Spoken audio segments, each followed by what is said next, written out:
Hello friends, welcome back to my YouTube channel VK knowledge. Friends, आज की video में हम बात करने वाले हैं India Post GDS new vacancy 2025 के बारे में, एक इंपॉर्टेंट अपडेट के बारे में। क्या है वो अपडेट, उसे जानने के लिए वीडियो में लास्ट तक बने रहिए। और वीडियो शुरू करने से पहले अगर आप हमारे चैनल पर पहली बार विजिट कर रहे हो तो प्लीज़ चैनल को सब्सक्राइब कर लीजिए। तो आइए दोस्तों, वीडियो शुरू करते हैं और जानते हैं कि एक लेटेस्ट अपडेट के बारे में जीडीएस न्यू वैकेंसी 2025 से रिलेटेड। देखिए दोस्तों, भारतीय डाक विभाग जीडीएस नई भर्ती 2025 के बारे में हम बात करने वाले हैं, जिसमें टोटल नंबर ऑफ पोस्ट 21,400 पदों पर नई वैकेंसी आपकी निकली है।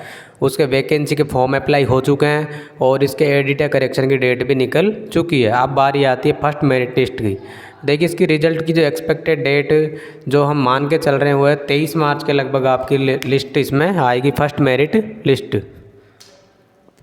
देखिए, जो मात्र 6 दिन शेष बचे हुए हैं उस रिज़ल्ट को लेके, तो 23 मार्च के आसपास है, 23 मार्च के दिन ही आपकी फर्स्ट मेरिट लिस्ट रिलीज हो सकती है डिपार्टमेंट ऑफ पोस्ट के द्वारा। तो उसमें मात्र 6 दिन बचे हुए हैं। तो 6 दिनों में आपको फर्स्ट डॉक्यूमेंट वेरिफिकेशन या पहले डॉक्यूमेंट वेरिफिकेशन के लिए जो इंपॉर्टेंट डॉक्यूमेंट है वो तैयार कर लेने चाहिए।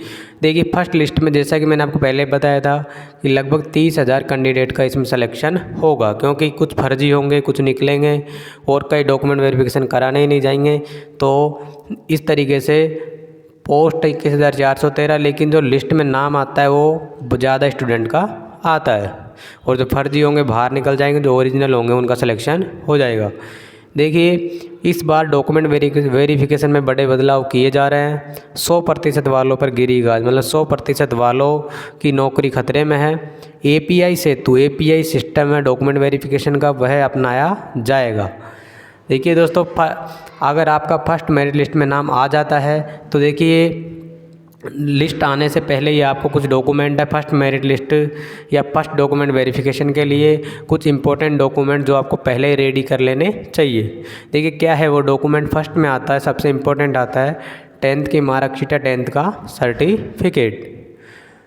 सेकेंड आता है डीओबी सर्टिफिकेट। देखिए दोस्तों, डीओबी सर्टिफिकेट है जन्म प्रमाण या डेट ऑफ बर्थ सर्टिफिकेट, कुछ अलग से कोई भी सर्टिफिकेट नहीं होता है, ये आपके 10th की मार्कशीट ही होता है। मतलब डीओबी सर्टिफिकेट का मतलब है कि ऐसा सर्टिफिकेट जिसमें आपकी डेट ऑफ बर्थ एकदम सही होनी चाहिए। उसके बाद में कास्ट सर्टिफिकेट के बारे में बात करते हैं। देखिए, मेरे चैनल पर आपको एक वीडियो मिल जाएगी, उसके माध्यम से मैंने आपको बताया था कि जो कास्ट सर्टिफिकेट है कैटेगरी वाइज कितने पुराना होना चाहिए और कितनी उसकी वैलिडिटी होती है। तो कास्ट सर्टिफिकेट से रिलेटेड पूरा वीडियो मेरे चैनल पर डाला हुआ है, तो उसको जाकर आप देख सकते हो। कास्ट सर्टिफिकेट, अगर आपने अदर स्टेट से फॉर्म अप्लाई किया तो आपको सेंटर का कास्ट सर्टिफिकेट चाहिए।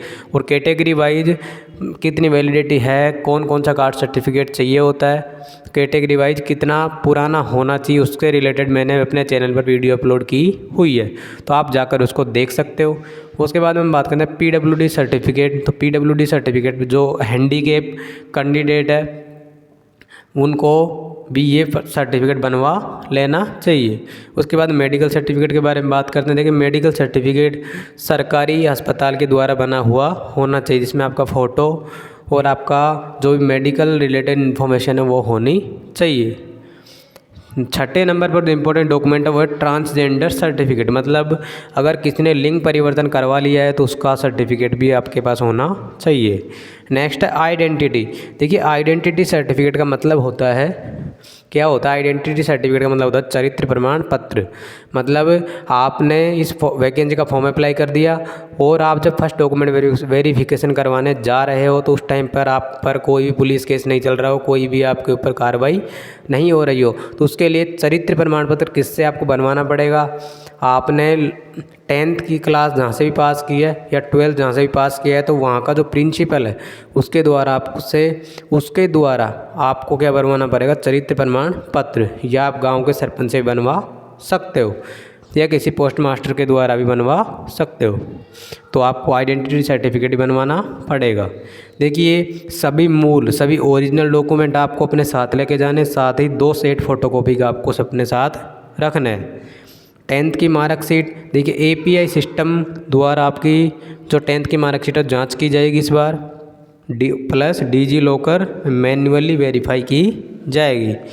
देखिए, अगर आपने फॉर्म अप्लाई करते टाइम अगर आपका नेम मिसमैच, अगर मान लो किसी का नाम है राजेश कुमार और उसने राजेश ही डाल दिया है, तो देखिए उसके लिए जब फर्स्ट डॉक्यूमेंट वेरिफिकेशन आप करवाने जाओगे तो आपको अंडरटेकिंग का एक फॉर्म दिया जाता है, आप उसमें उस चीज़ को आप लिख सकते हो।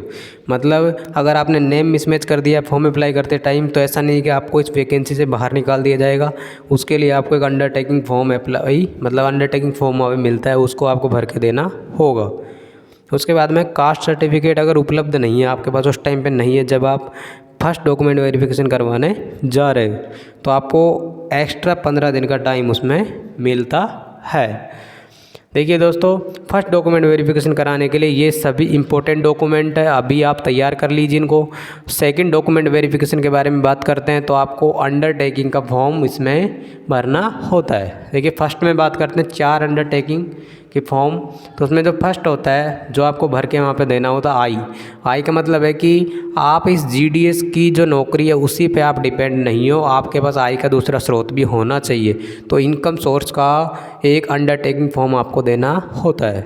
नेक्स्ट है साइकिल, मतलब आपको साइकिल चलाना आता है या नहीं आता है। देखिए नहीं आता है तब भी आपको यस इसमें करना है। नेक्स्ट है मोबाइल चलाना, अगर आपको मोबाइल चलाना नहीं आता है तो भी आपको इसमें यस ही करना है। मोबाइल चलाना मतलब मान लो आपने कोई मोबाइल देखा ही नहीं, उसको चलाया नहीं हो, जो एंड्रॉयड मोबाइल होता है, तो अगर नहीं भी चलाया तो आपको इसमें यस ही करना है अंडरटेकिंग के फॉर्म में। अगर आपने फॉर्म अप्लाई करते टाइम कोई भी गलत जानकारी दी है तो आपको अंडरटेकिंग का फॉर्म भरकर देना होता है। अगर आपने गलत जानकारी दी है और इसकी जो खबर है अधिकारियों को 2-3 साल या कभी भी लगती है तो आपको नौकरी से बर्खास्त किया जा सकता है।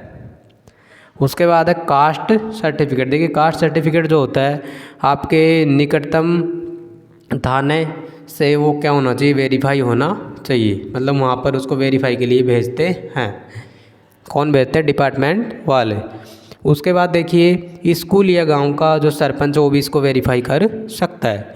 अदर फॉर्म भी होते हैं, शपथ पत्र, अदर शपथ पत्र भी इनके अलावा देने होते हैं। तो जो इम्पोर्टेंट अंडरटेकिंग का फॉर्म है ये है सभी। उसके बाद देखिए जो सेकंड डॉक्यूमेंट वेरिफिकेशन होता है वो एक फॉर्मेलिटी होती है। मतलब जो फर्स्ट डॉक्यूमेंट वेरिफिकेशन होता है उसी में सब कुछ आपका वेरीफाई कर लिया जाता है, लेकिन सेकंड एक डॉक्यूमेंट वेरिफिकेशन में आपकी एक तरीके से फॉर्मेलिटी होती है, सारे डॉक्यूमेंट एक बार फिर से जांच कर लिए जाते हैं। उसके बाद देखिए ट्रेनिंग होती है 3 दिन की। 3 दिन ट्रेनिंग वहीं पर होती है जहाँ पर आपको ज्वाइनिंग कराना होता है, मतलब सेम एड्रेस पर आपकी जहाँ पे ज्वाइनिंग होनी होती है वहीं पे आपको 3 दिन की ट्रेनिंग इसमें दी जाती है। ज्वाइनिंग के बारे में बात करते हैं तो देखिए ज्वाइनिंग का मतलब पोस्ट इंगेजमेंट, मतलब जिस पोस्ट पर आपको ज्वाइन करवाना है। देखिए ज्वाइनिंग के टाइम पे भी आपके 10th की मार्कशीट को एक बार फिर से वेरीफाई कर लिया जाता है। इससे कंफर्म हो जाता है कि आप GDS में ज्वाइन हो चुके हो और आप फर्जी नहीं हो। तो देखिए इस प्रकार से हमने बात की कि अभी जो आपके रिज़ल्ट को लेके क्या कुछ अपडेट है। 23 मार्च के आसपास आपका रिज़ल्ट आ सकता है। 6 दिन आपके पास अभी बचे हुए हैं। तो फर्स्ट डॉक्यूमेंट वेरिफिकेशन के लिए क्या क्या इंपॉर्टेंट डॉक्यूमेंट चाहिए, सेकंड डॉक्यूमेंट वेरिफिकेशन के लिए क्या क्या डॉक्यूमेंट चाहिए और अदर फॉर्मेलिटीज़ क्या है, उनके बारे में हमने इस वीडियो में बात की। तो इस वीडियो में बताई गई अगर जानकारी आपको पसंद आई हो और वीडियो में जो भी मैंने जानकारी आपको दी हो अच्छी लगी हो, समझ में आया हो, तो वीडियो को लाइक करें, शेयर कीजिए, सब्सक्राइब कीजिए। मिलते हैं दोस्तों नेक्स्ट वीडियो में। Thank you.